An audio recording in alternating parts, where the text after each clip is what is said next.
Hello and welcome to the McLean County Community Behavioral Health Forum. We are happy to have you with us this afternoon. My name is Kevin McCall and I am a behavioral health specialist with the McLean County government. Today I'll be standing in for the Behavioral Health Coordinating Council Supervisor, Tricia Malott, who sadly couldn't be with us today. To start, like usual, I'd like to talk for a second about the forum itself.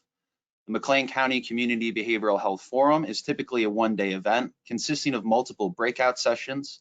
With the ongoing global pandemic, we have adapted our in-person format and are pleased to offer a wide variety of individual sessions related to behavioral health. They'll be offered through April of 2021.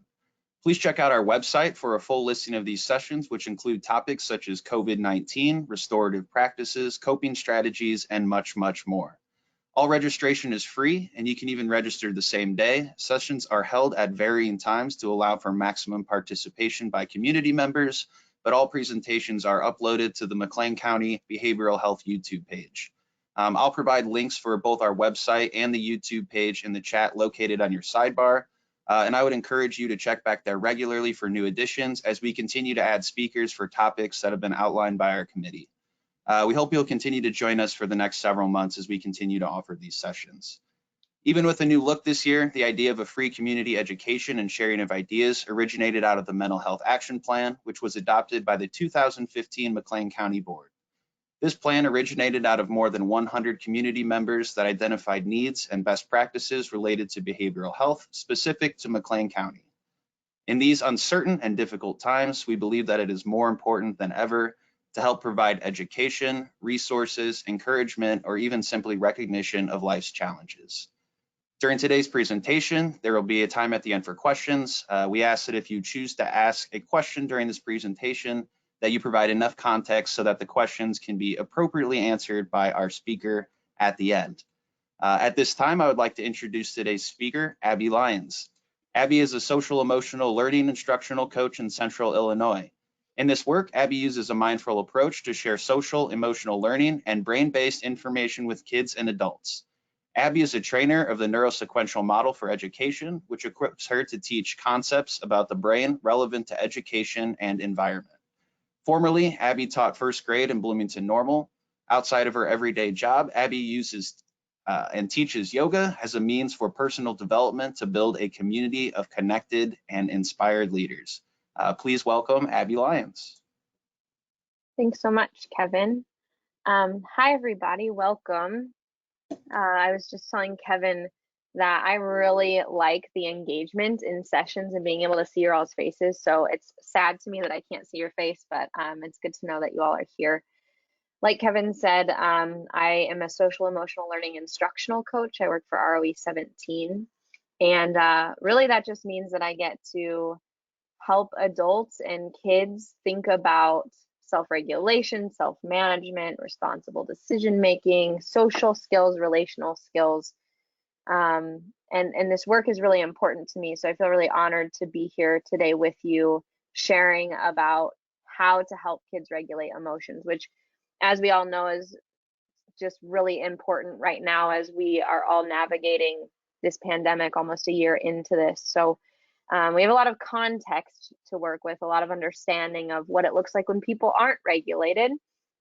And really our goal today will be to get us to a place where we understand what's happening in the brain so that we can really be attuned to the needs of our kids. And I'll say just as important, your own needs as you support the people in your life. So we're gonna go ahead and get started. Kevin, can you just confirm you can see my screen, right? Yeah, yes, I can. Okay, perfect. So Kevin did an introduction, I did an introduction. We're gonna move into taking 3 deep breaths together to get ourselves centered and grounded. And then we're gonna do a quick 2-word check-in, which will happen in the chat. And then I'm gonna ask you if you're willing to tell us why you're here today. That will help me know who is here and kind of the direction of where we want to go with this conversation. So we'll start with 3 deep breaths. You can put both of your feet on the floor and you can put your spine in a line, which just means to reach the top of your head up towards the ceiling. And you can close your eyes if that feels okay for you, or pick a spot on the floor or the table or the wall in front of you to fix your eyes. And take a moment to just check in with yourself. You can ask yourself, how am I? We spend a lot of time checking on other people, asking other people how they're doing, and sometimes forget to check in ourselves. So take this time to do that. And whatever comes up when you ask yourself how you're doing, it's allowed to be there without judgment or attachment. It's not good or bad or right or wrong. It just is what it is right now. So just notice it. And then take a deep breath in through your nose. Open your mouth, exhale, sigh it out. Breathe in, fill all the way up. And exhale, let it go. And one more deep breath in. And exhale, send it out. You can open your eyes if they are closed and come back into the space. So I'd like to encourage you to put your 2-word check-in into the chat. 2-word check-in is just 2 words about how you feel right in this moment. So for example, I feel grateful and tired. So those are my 2 words. I would encourage you, so like Kevin said, the chat is on the side panel of your screen. And you can just type your 2 words into the chat, whatever they are today.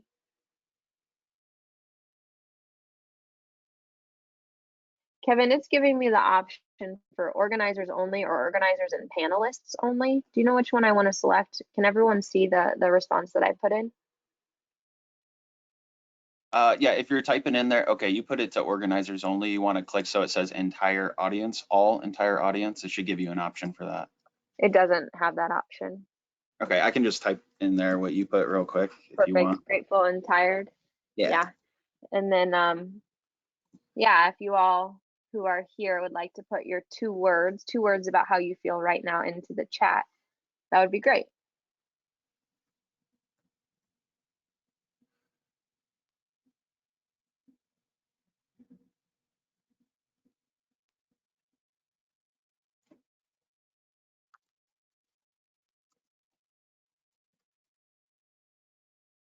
I'm not seeing any pop up. Are people putting them in there? I'm not seeing any myself either. Yeah. Okay. All right. All right, everyone. So here's what I encourage you to do. Get clear about your 2-word check-in, 2 words about how you feel in this moment. If there are people in the kitchen around you or in your home space or your workspace, turn and tell them what your 2 words are today. I like to use that tool at the beginning of our time together. It helps me get a pulse on where people are at, but also this is a really powerful tool to support your own kids or kids that you work with and support. Generally, when we have kids who are resistant to sharing how they feel, one of the reasons can be because they don't want to have to explain why they feel what they feel. Maybe they don't know why they feel what they feel. Maybe they don't want to tell you why they feel what they feel. And so the 2-word check-in really allows us the freedom to say how we feel and then to move on from it. It's not something that has to be fixed or changed. It's something that can be addressed and noticed and then allows us to move forward. So I like to model that tool with the adults that I support so that you can feel what it feels like to have that 2-word check-in, and then you can be empowered to use that with your kids. I would highly recommend integrating it into a routine, like in the morning when they wake up, maybe when they're brushing their teeth, maybe when you're getting ready for bed, etc. The second piece of what I wanted to know, if you're willing to put it in the chat or just to think about, is how do you show up here? That question, or another way to say it is like, why are you here? Why did you make space and time in your day to show up here? I find that to be a really important question to help us stay on track as we move forward, to make sure that you feel complete at the end of the session. I want to make sure that you get what you came for.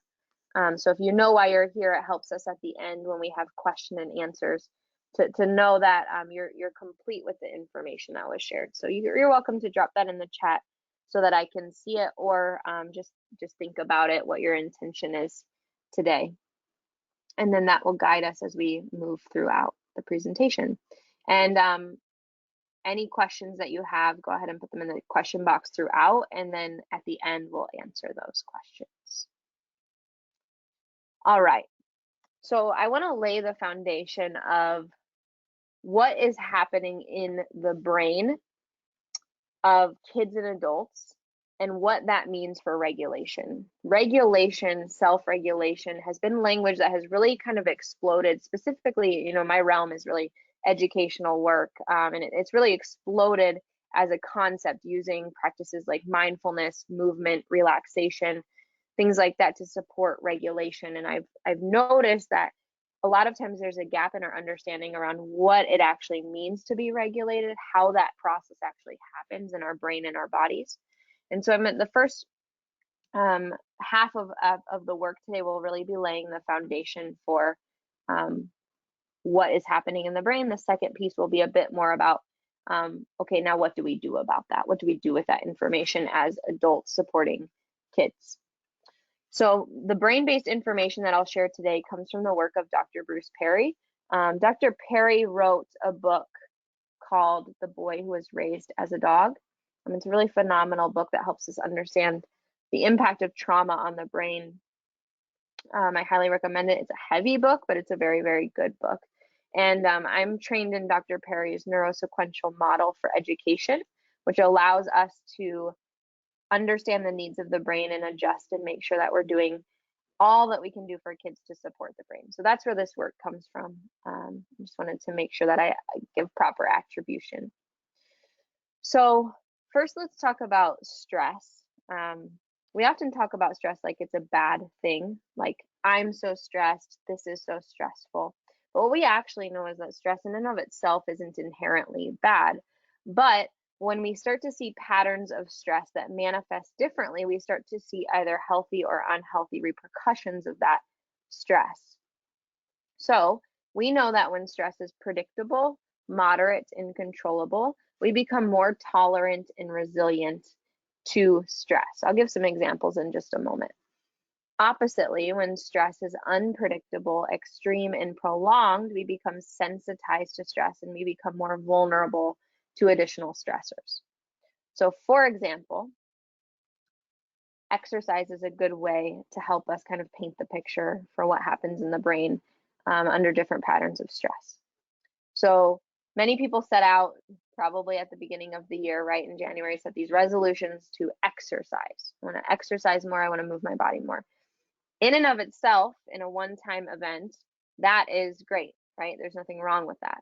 However, what some people tend to do is they go from no exercise to 2 hours each day exercising, doing movements that their body has never experienced before, etc., etc.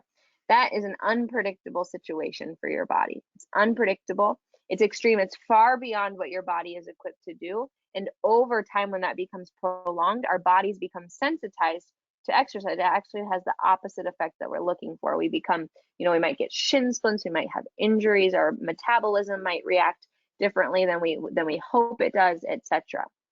So when exercise is done that way, it becomes actually unhealthy for our bodies, even though the intention is good and the exercise in and of itself is not bad. When it manifests in that type of pattern, it becomes unhealthy for us. What we know to be true in the world of exercise is that we want to gradually increase the load of stress that we put on our body, right? So maybe we start by walking a mile a day. Then maybe we add another mile the next week. So then we walk 2 miles the next week. And we do it in a really predictable way, increasing slowly. It's moderate. It's not too far outside of what your body is capable of. And there is a sense of control and there is a sense of limitation on the amount of time that your body is under that stress. There's a predictability of the routine around it and all of that. And we know from that, doing exercise like that, it builds our tolerance and resilience so we can start to do more over time. Our brain works exactly the same way. We want stress to be introduced and experienced in a predictable, moderate, and controllable way. What has happened as a result of this pandemic that everyone has been experiencing, kids and adults alike, is we've all been thrust onto the left side of this chart where everyone is living in this very unpredictable, extreme, and prolonged experience of stress, right? On a day-to-day basis, it's hard to know, is your kid going to go to school? Are they going to be remote learning? Am I going to get sick? Am I going to have my job? There's all of these things that are very unpredictable. It's so different than the life that we were living before, and it's been going on now for almost a year, which means that we are all sensitized and all vulnerable to stress, which as adults who support kids means that your reaction to misbehavior, to them leaving their socks on the floor or their shoes in the middle of the floor for the 19th day in a row during quarantine, all of those things, your reaction is going to look a lot different because you are sensitized to stress. The way that we handle stress when we are sensitized is much different than the way that we handle stress when we are in a space of tolerance and resilience, which means your kids are also probably reacting to things very differently, making regulation very difficult. And we'll talk about kind of why that is in the context of the brain in just a moment. But I just want to make sure that everyone really clearly understands that the state in which we're living right now as a result of this pandemic requires us to take things a lot slower, to alter our expectations, and to really provide a lot of support as much as possible, increasing the amount of routine and predictability in our environment with our children is going to help kind of offset that sensitization to stress. This is a view of the brain. In this work, we call this the upside down triangle. You don't have to memorize this. Yeah. Yep. I thought you were still kind of doing an intro here. Your PowerPoint is just showing the first slide. You might have to hit like F5 and actually like play it here. It's not switching through your slides. Oh no. So Okay. back on the one where you had that chart there we that go. you referenced, you might want to show that again real quick. Yes. Okay. Sorry, everyone. So this is the chart that I was talking through. I could see it on my end. I'm so sorry. So this shows us predictable, moderate, controllable stress. We build tolerance.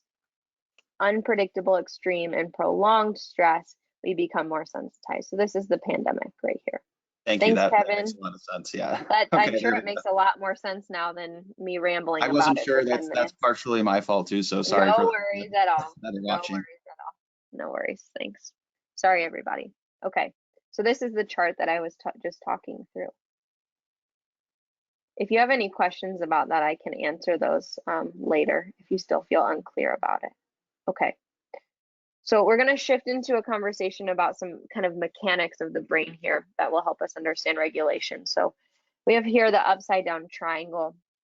It helps us just see that different parts of the brain are responsible for different functions. You may have seen something like this before. The brain gets more complex as we go up. So the very bottom of the brain is the brainstem, and it's responsible for the things that you don't really think about, things that just happen in your body: blood pressure, heart rate, body temperature. The diencephalon and cerebellum is another part of your brain responsible for motor regulation, arousal, and sleep. The limbic system is that relational part of your brain, so attachment, emotional, and sexual behavior. And then the cortex is what we call the kind of higher order thinking center of your brain. So things that are much more complicated, your ability to problem solve, your ability to think abstractly or to be really concrete and in the moment, and also to support with affiliation, which is really your ability to, the way I say it with kids is to make and keep friends. It's your ability to engage in different groups of people, to socialize, etc. So really all I need you to get from this is that your brain gets more complicated in terms of the functions, what it does as we go up. So this is the upside down triangle, again, just simplified. So we have the brainstem, diencephalon, limbic system, and cortex. And what we know to be true is that in order for you to be at your best, where you can think really clearly, where you can communicate clearly, where you can problem solve really well, is that your whole brain has to be working together. So you have to be regulated in order to relate, in order to reason.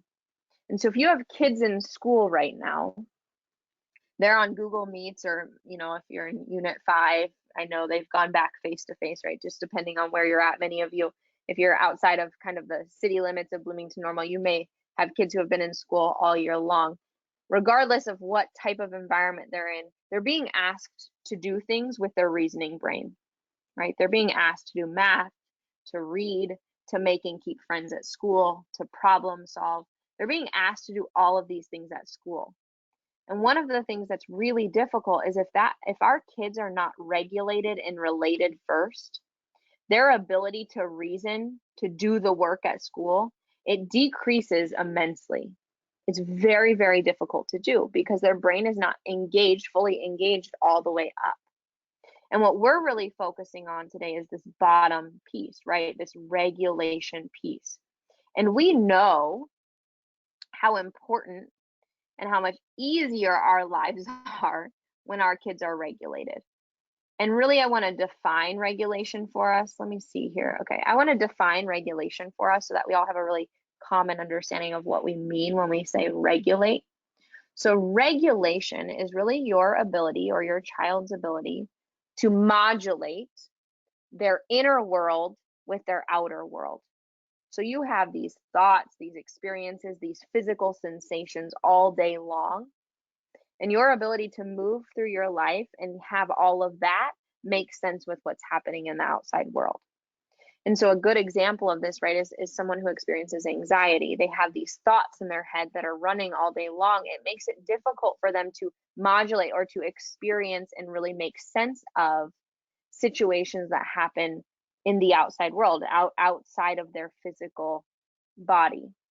And so what we want is we want for our kids to be able to have the experience of being a human being, to have the thoughts and have the physical sensations and be able to manage those things in the context of what is being required of them, right? I want my child to be able to go to school and to be able to sit calmly when they're expected to sit calmly and to be able to make and keep friends and be able to do the math, all of which requires them as little human beings, right? I picture like my first graders, I used to teach these 6 and 7-year-olds. It requires them to keep control over the complicated experience of being a human, all while there's in a classroom 30 other humans that they're interacting with. And so really part of this work is building our capacity, what I say is our capacity for empathy. Right? If regulation was easy, Facebook wouldn't look like it looks, right? You would have people who, adults, or when you're on the road and someone gets cut off and someone gets angry, right? That's a sign of dysregulation. That's an expression of dysregulation. If regulation were easy, everyone would do it. And it's really, really difficult, especially in the middle of a pandemic, when we are experiencing unpredictable, extreme, and prolonged patterns of stress. It is really, really hard to regulate. And it is really, really hard as an adult who's taking care of kids to regulate yourself and regulate your children. So I just really want to like kind of hammer that home or like put a pin in that this is not easy work. And part of what I tell adults that I support specifically in schools is I can't give you a list of 19 strategies to regulate your kid, right? There are a lot of factors that go into regulation. And so that's why I teach about the brain, so that you have a lens to say, oh, I remember that Abby said that my kid can't do math until they're regulated. I'll talk to you in a minute about different ways that we regulate, so that you have the ability to say, I know that my kid regulates really well when we actually have music on. Or maybe someone else's kid really regulates when things are very quiet. And only you can know that, but you can know that if you have the lens or the understanding of what's happening in the brain. I will give a few strategies at the end, but it's really important to me that you understand the why behind it, so that you can adjust with your kid or with your kids to really make sure that you're supporting them in the ways that are specific to them, because every kid is going to be different. And to the point of you being regulated, there's an organization out of Columbus, Ohio called Youth Yoga Project. And one of my favorite things that they say is the best thing for a dysregulated kid is a regulated adult. I'll say that again. The best thing for a dysregulated kid, a kid who is unregulated, is a regulated adult. So at the very end of the day, it doesn't matter how many strategies I give you to support your kid in being regulated if you as the adult are not regulated. So I would say start there, right? Start there, get clear about what supports your own regulation. Maybe that's drinking coffee in the morning. Maybe that's taking 3 deep breaths before you wake your child up. Maybe that's making sure you have 30 minutes of movement a day. Maybe that's making sure you have meals planned out, whatever that is for you, right? That, again, just like our kids, is going to look really different for every single adult. But get a hold of that first, and then we can move into talking about supporting your kid. And this graph right here really helps us see why that's so important. So our child is up here and our adult is down here. And what we see is that when an adult is calm, when they're regulated, but the child is dysregulated, they're in alarm, which is their heart rate is increased, their blood pressure is increased, their cortisol levels, their stress hormones are increased. When your child is in alarm and they move up to even fear and get more dysregulated, if you can maintain alert, which is an active, engaged, and present experience mindset, lower heart rate, just by you staying calm, you can support your child in becoming calm too. Oppositely, what many of us know, maybe all too well, I know this very well from teaching first grade and me myself not being regulated, is that if you have a child who is in alarm and you as the adult start to get dysregulated with them, that this happens, right? This image is perfect, right? This kind of explosion or breakdown where everyone becomes reactive and overwhelmed. And so really we want to focus on maintaining our own regulation to support our child's regulation. So I want to talk about the different ways that we regulate really quickly, so that you have a really clear picture of that. So there's 4 ways really that we regulate. The first is self-regulation. Self-regulation, and this is what we depend on a lot in our culture. This is what we depend on a lot in our schools, is the child's ability to regulate themselves. And what we say in this work that I teach is top-down regulation. So I'm going to draw our upside down triangle again. Remember, we have our 3 R's of regulate, relate, and then reason. And self-regulation requires that you use that reasoning part, the thinking part of your brain, the problem-solving part of your brain, to control the lower parts of your brain, the more reactive parts, that regulatory system. So I'll give you some examples of what that looks like. Excuse my handwriting there. So we have things like being able to say to myself, okay, I'm going to take 3 deep breaths. I'm getting overwhelmed, right? Abby is telling me so much information. I can feel my heart rate elevating. I feel worried about whether or not I'm going to be able to do this with my child. You start to get dysregulated. Self-regulation means you think, okay, I know I'm feeling a little bit overwhelmed right now, but I'm sure Abby will have some more slides that might be helpful. So I'm going to take 3 deep breaths, and then I'm going to get focused and present here. So it's your ability to use your reasoning brain to modulate or control the lower parts of your brain. Because maybe what you actually want to do is come off of mute and shout at me and say, Abby, I need you to tell me more information, or I have a question about this, right? But you're going to modulate yourself. You're going to control yourself and say, I can put the question in the chat or put the question in the question box and Abby will get to it later. I don't have to come off of mute, right? Another way to illustrate this would be if, you experience something in real life and you want to tell the world about it on Facebook, but you're like, that's probably not going to be the best approach. I am able to modulate the emotional or the reactive part of my brain with my reasoning brain and say, okay, the consequences of this are going to be X, Y, and Z. I probably want to make a different choice. That's what we want for our kids to be able to do, right? Is to say, I want that cookie before dinner. I see it sitting on the counter, but I'm going to wait because I know that if I eat my dinner first, then I can have my cookie later. That's self-regulation, top down. Another way that we regulate is through bottom-up regulation, somatosensory regulation. So this looks like using the outside world to help us control our inner world. So things like rhythm, movement, relaxation, Fidgets are another thing that we use. There's this practice of like proprioceptive input, massage. That would be something that we use as adults, or even sometimes we use that with kids, right?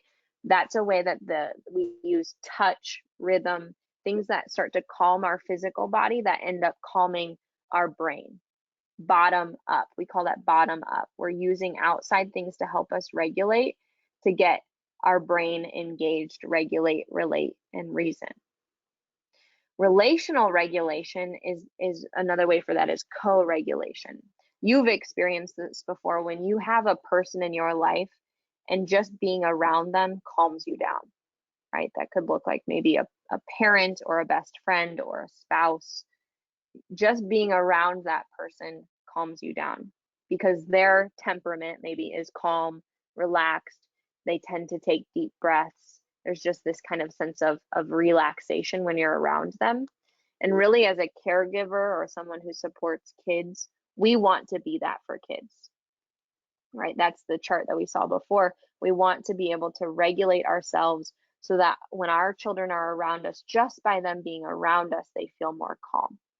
We create a sense of predictability for them. We provide a sense of control for them, etc. The fourth way that we support regulation is pharmacological regulation, so using medicine to help us regulate. So there are 4 different ways. And again, we really depend very heavily in our culture and in our schools on this self-regulation. But what we know is that these other ways of regulating can be really supportive, especially when kids struggle with using their thinking brain to modulate the lower parts of their brain. Let me just pause there and just listen for if there's anything else that I'm missing that I intended to share with you.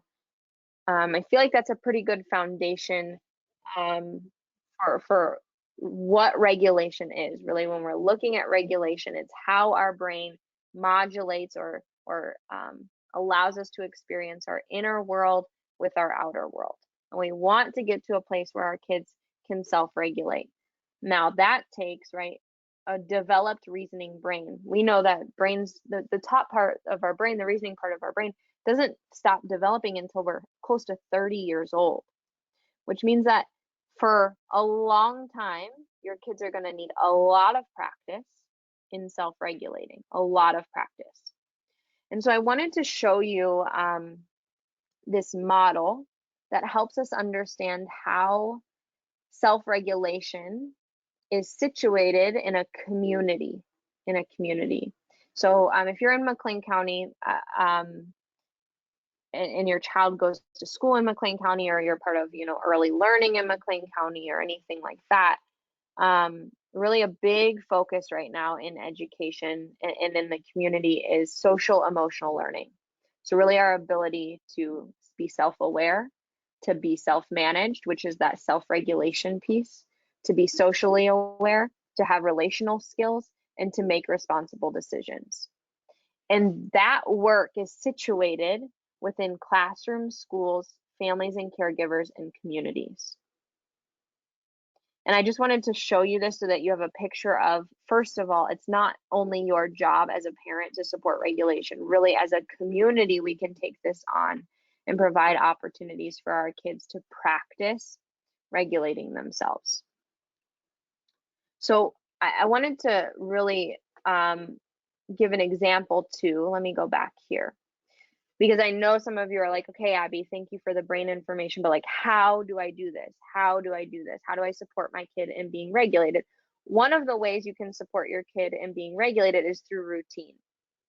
Having a consistent, predictable routine in conversations. That might look like a dinner conversation every night. What was the best part of your day? What's something you would change? What's something you want to work on tomorrow, right? So generally we tend to lean on things like 3D breaths or yoga, which I'm a yoga teacher, so I always recommend yoga.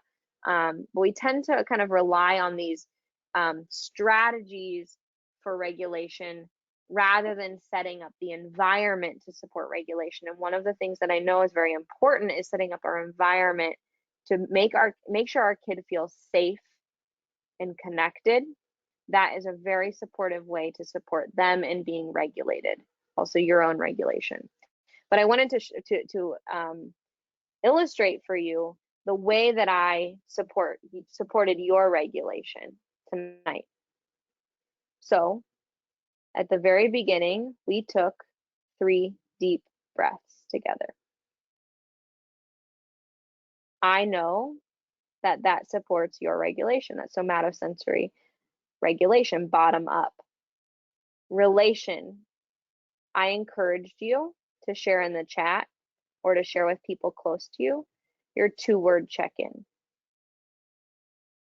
Then I started talking to you about the brain science of regulation and what that means for you as a parent and for your child. I know that if I don't do 3 deep breaths and a 2-word check-in, that you're not going to hear all of the things that I'm saying. And so if you ever come to anything with me ever where I'm teaching, I always consistently as a routine do 3 deep breaths and a 2-word check-in, always. Because I know 3 deep breaths supports regulation, 2-word check-in supports relation, and I know that the predictability of that helps you feel more regulated. Consistency of that helps you feel more regulated.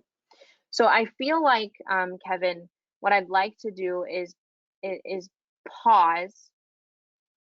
I know we're a little bit early on time, but I really feel like I need a sense of what the questions might be to be able to expand further and kind of know which direction people want to go. So would it be fair for us to open up the question box and see if anyone has any questions? Yeah, we can do whatever you want. We're absolutely flexible here. We'll see if we get some questions or not. I know people tend to be shy on these. So if you want to just open it up for a couple minutes here, we can take a little bit of a break and see if we get any questions so far. And if we don't get any, I can just let you carry it out however you want to do it. Sounds good. Okay, go ahead, folks, and put your questions in the question box. I'm going to mute myself and grab a drink of water. I encourage you to drink some water too to support your own regulation. And then Kevin, can you bring us back when you feel like there's some questions if folks have them? let's give it about 2 minutes here and then we'll come back. Sounds good. Okay. Thank you.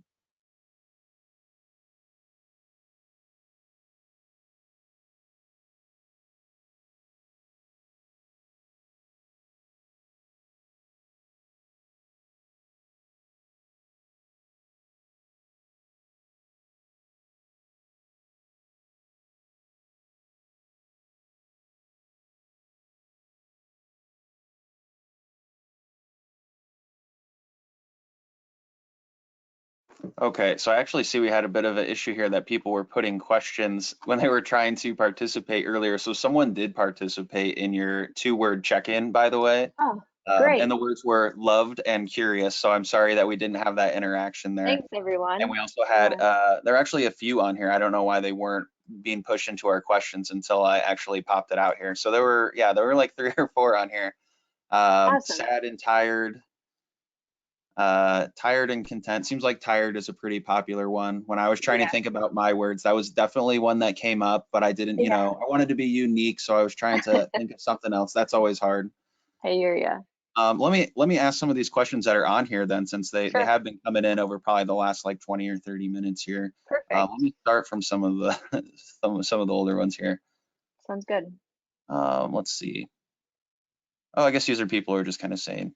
Someone wanted an additional explanation of somatosensory regulation. Yeah. Okay. So somatosensory regulation, let me think about another way, maybe an illustration of how to do that. So somatosensory regulation is, like I said, bottom up. So we want to support the lower parts of the brain. So the parts of the brain that deal with heart rate, blood pressure, stress hormone levels, etc. And some of the ways that we do that are by providing rhythm. So rhythm is a really good way to support that bottom up regulation. Our brains, when we have healthy attachments, our brains are really, really keen on rhythm, back and forth, back and forth. So one thing that's really regulating for me is having a quality conversation with someone. a back and forth where I feel like I contribute something, they contribute something. Another example of rhythm is sweeping, like the physical movements of the back and forth sweeping. That can be a somatosensory activity that really supports that bottom up regulation. So anything that really hones in on the kind of primal physical networks of our brain and doesn't require us to think about doing it. Another activity like is yoga. We do a lot of repetitive, consistent movement in yoga that supports regulation, that allows us to get into that relational and reasoning part of our brain. I hope that answers the question. There's no way for people to come off of mute. No, there's not. Okay. I'm sorry. Okay. But that okay. was from, I can tell you that question was from Kelly Winter, I believe. Or no, wait, I'm sorry. That was Kristen Guerrero. And if she has more questions about that, Kristen, please ask in the chat now. We will get additional answers from you. Yeah, and I'll tell you a good resource for somatosensory activities is called Doodles, and let me look it up really quick so I have the exact. Okay, you can go ahead and you can link that in the chat too for everyone. I If will you have do some that. Okay, perfect. Share. Doodles, dances, and ditties. It is a somatosensory handbook, which sounds like really handbook sounds kind of like, I don't know, Doodle, technical. dances, and ditties. Yes, doodles, dances, and ditties. It is a somatosensory handbook that I can't put anything in the question box. Oh, you should try the chat box. You should be able to send stuff to everyone in there. So we did have someone else share their emotions too. They said cold and interested. So I wanted to share that too. Make sure everyone, you know, got to share. Yeah. We did have another question though here. Oh, it's making me pop it back in again. Hold on. So after an explosion of code dysregulation, how do you repair that? Or what's the best way to kind of move on from that initial explosion? And that question is from Kelly Winter. Yeah, Kelly, that's a really good question. I think first acknowledging to your child, well, first of all, when there's a code dysregulation, the first priority is co-regulation. And so we don't want to have any conversations about what's going awry or what's going wrong or what the consequences of that are going to be until we're both regulated. Because if we're not regulated, we're not related, and we can't reason, meaning we can't think through what's going wrong.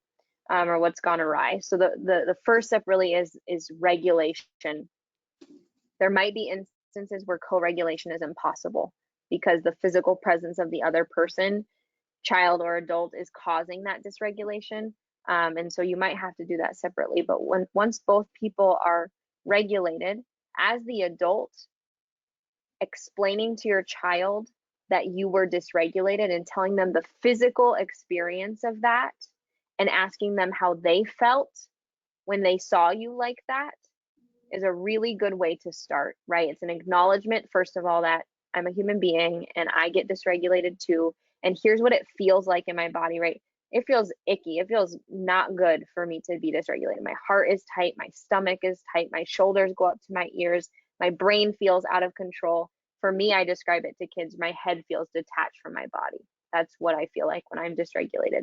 So acknowledging your own dysregulation first, and then asking your child how they were feeling, what was happening in your body in that situation.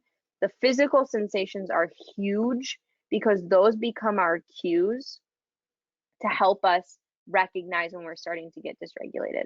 I supported a kid one time who was crying, like could not stop crying when he was coming to school. I asked him, what happens before you start crying? And he said, my mouth gets slobbery. I said, okay, when the mouth gets slobbery, that's when we're taking 3 deep breaths. And so the physical cue, the physical sensation became our anchor to help us support regulation. I'll offer another resource, 2 more resources. One being The Whole Brain Child by Dan Siegel. He talks about name it to tame it, like we want to name the feelings to tame the feelings. And then another book called Changeable by Stuart Ablon. He has a model called collaborative problem solving that works our way through regulate, relate, and reason to help us process with our child situations like that. But first and foremost, acknowledgement of my own dysregulation is going to be huge for modeling for our kids and allowing them to feel safe to explain what their experience of the dysregulation was. And then, of course, there might be situations where consequences are necessary, collaborating around that as much as possible. What do you think would be the next best action for us? How can we prevent that from happening in the future? What did you need from me? What could I have done better as the adult? Modeling for them, having some humility around our own dysregulation is a really good way to model for them how to do the same. That's a really great answer. Thanks. For your last question, the person responded and they said, that makes sense, thank you. So it looks like they got a good answer from that. Perfect. I have one question I think's right up your alley. What suggestion do you have for assisting a first grade student? The teacher that I'm working with is burnt out. Yeah, really good. I wonder if I can ask, and maybe we can wait for a response. Is this person the parent? Are you the parent? Who do we have a name on that question? April says no. April, you are not the parent. She's a social work intern, school social work intern. Cool. Okay, really cool, April. So Awesome. April's supporting sorry, what'd you say? No, you're good. Continue. Sorry. Okay, no worries. April is a social work intern who's supporting a first grade student, and the teacher is burnt out. So April, just like the answer to the parent question about, or the code dysregulation question, you being regulated and modeling that to the teacher who is burnt out and modeling that to the student is going to be one of the most important things that you can do. So, there, it can be complicated, especially in school situations where there's lots of adults and you are one person. And the only thing that you have control over in that situation is your own regulation at the very end of the day. And so if you can maintain your own regulation in all of the situations where you and that child and that adult, that teacher who is burnt out are together, that's going to be your first really useful step, is maintaining your own regulation. The second piece of that is, as much as possible, focusing on routines, things that are predictable for both the teacher and the student. And just like I would ask a child, what do you need from me? I would ask that teacher the same thing and ask that student the same thing, and then maybe even facilitate a conversation between the child and the teacher of what is it that you need from each other to make this work. That collaboration and co-regulation and that relationship piece is primary to trust and supporting that child and being regulated. Also, I will just say, from the lens of I'm a former teacher, I work with teachers every day. There's a lot outside of the control of teachers right now that is coming into classrooms that is impacting their ability to do their job in the way they may have done their job in the past. And so at the very end of the day, this work is intended to build our capacity for empathy.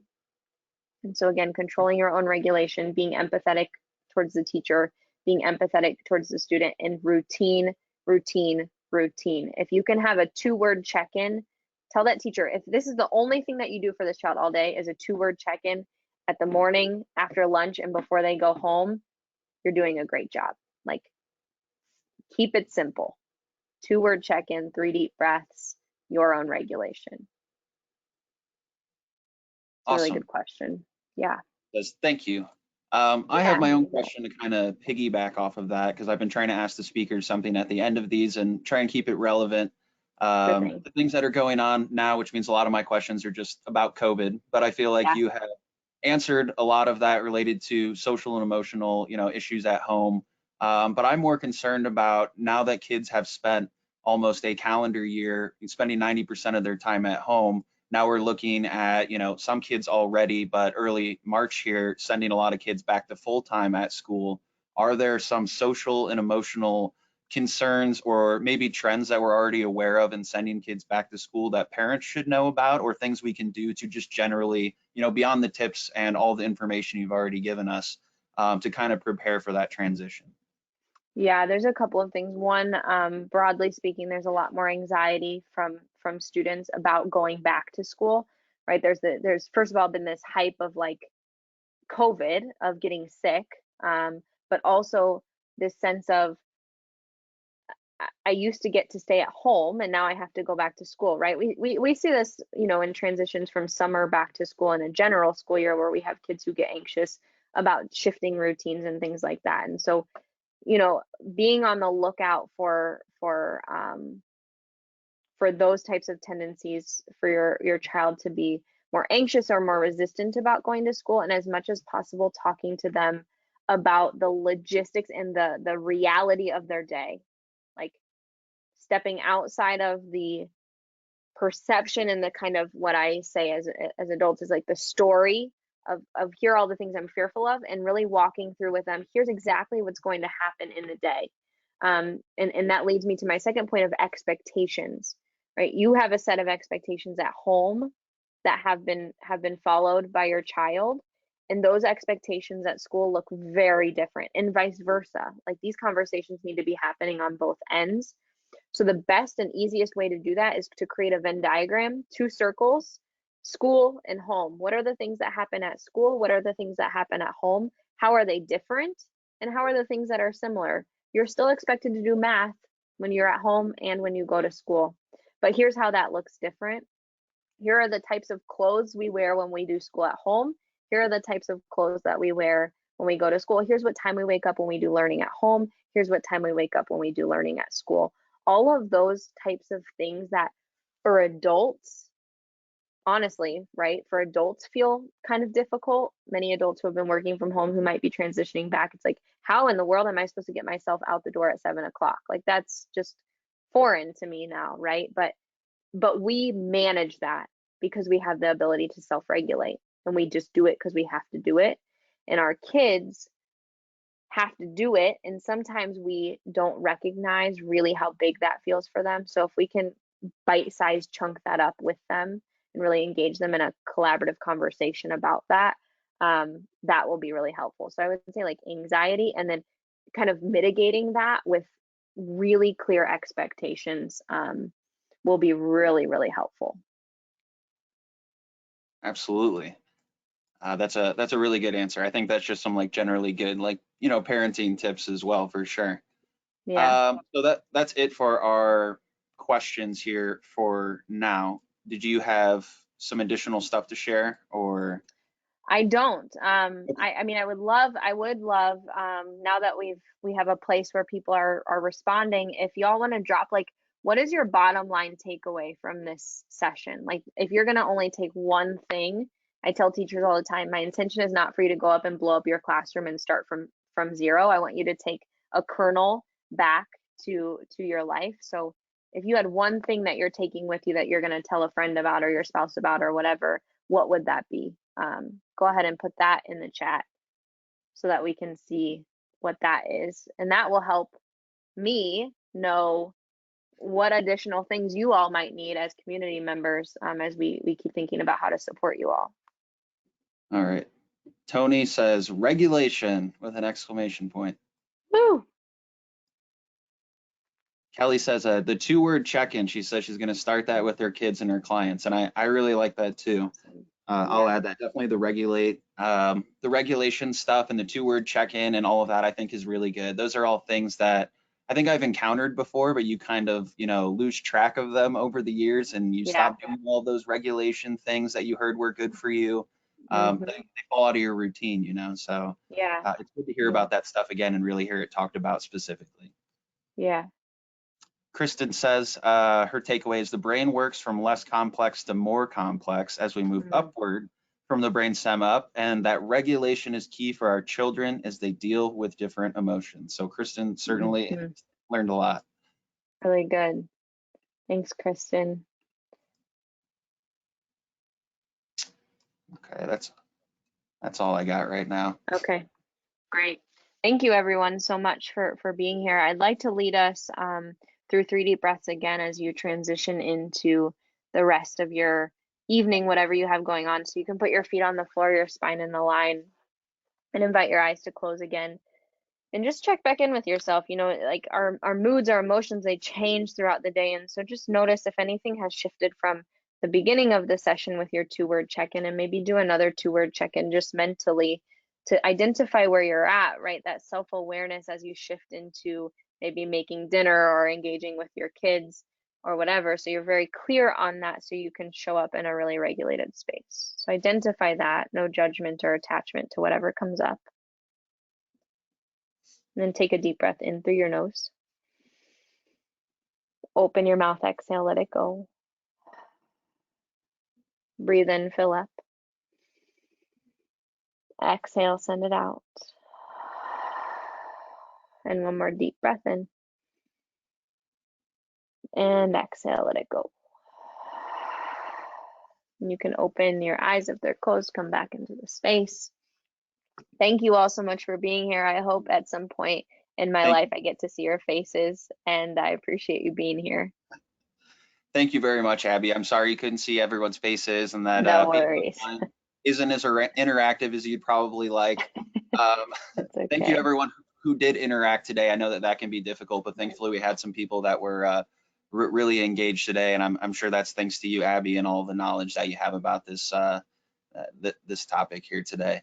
I'm going to go ahead and link the behavioral health YouTube page as well as our registration page over here in the chat for everyone to look at upcoming events that we have. This presentation will be on our YouTube page probably by the afternoon tomorrow. So Abby, if you want to share it with anyone, or if anyone who's watching today wants to share it with someone they know, they think there's some helpful tips and tricks or information in here, you'll be able to share it that way.